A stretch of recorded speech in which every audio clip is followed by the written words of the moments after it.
Alors, on a vu précédemment que la réponse à un test logique, c'était soit vrai, soit faux. Par exemple, j'ai réussi le bac, ben, c'est soit vrai, soit faux. Mais ce qu'on aimerait faire maintenant, c'est pouvoir reformuler la réponse du style, si c'est vrai plutôt, je remplace par je suis admis, et si c'est faux, ben, je suis refusé. D'accord? Donc je ne veux plus avoir vrai ou faux, mais je veux avoir d'autres choses. Hein. Donc comment est-ce qu'on va faire ça? Ben, on va utiliser la fonction si. D'accord? La fonction si, donc on va faire pareil, un test logique. Donc par exemple, le test sur la note, hein, la note du bac, soit c'est supérieur à 10, soit c'est inférieur à 10, donc soit c'est vrai, soit c'est faux. Et je vais répondre, au lieu de vrai, je vais mettre admis avec des guillemets, hein, c'est du texte, et point virgule refusé si le test est faux. D'accord? Donc voilà comment on va faire. Donc la fonction si, en fait, la fonction si permet de faire un test sur une variable et de retourner une valeur numéro 1 si le test est vrai, ou une valeur numéro 2 si le test est faux. Ça, c'est le cas général. Donc la syntaxe dans Excel, ce sera la suivante. On mettra égal si, entre parenthèses, test sur la variable, d'accord? Si le test est vrai, on va ressortir une valeur 1, et sinon, on va ressortir une valeur 2. Fermez la parenthèse. Donc, voyons ça sur un exemple. Donc, c'est l'exemple du bac, justement. Donc, on est admis si la note est supérieure à 10, supérieure ou égale à 10, et refusé sinon. Donc, le test logique, c'est tout simplement note supérieure ou égale à 10. Si c'est vrai, on mettra admis. Si c'est faux, la fonction si devra retourner refusé.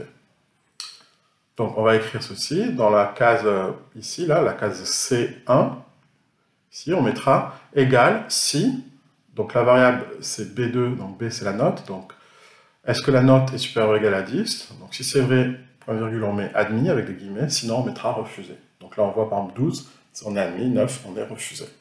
Donc allons-y sur l'exemple. Donc tu vas ouvrir Excel et tu vas aller sur la fonction si. Donc, le voici. Donc, je vais mettre ici dans admission, je mets égal si. Donc, je vais ici dans admission et je marque égal si, entre parenthèses. Donc, je fais un test logique, hein, c'est marqué là, tu vois, test logique. Donc, je fais un test sur la note du bac. Est-ce que c'est supérieur ou égal à 10? Donc, soit c'est vrai, soit c'est faux. Si c'est vrai, je mettrai admis. Et si c'est faux, je mettrai refusé. Recalé. Fermez la parenthèse. Donc là, je suis admis pour 12. Puis si je l'applique pour tout le long, alors il y a beaucoup de notes. Donc hop, je fais ici, contrôle entrée, contrôle entrée.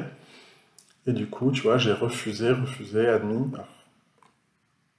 etc., etc. Donc ça, c'était l'exemple numéro 1. Alors, exemple numéro 2, on te dit, supposons que la vente d'une maison rapporte au vendeur une commission de 10 000 € si le prix de la maison qui a été vendue est supérieur ou égal à 150 000.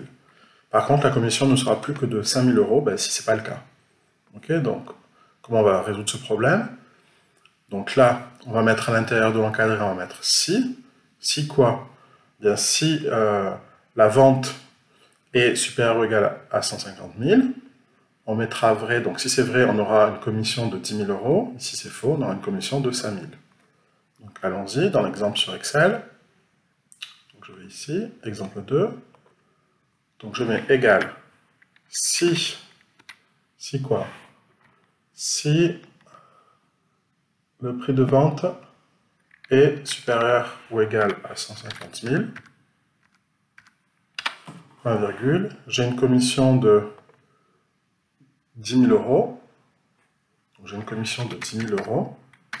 Sinon, je n'ai qu'une commission de 5 000 €. Voilà.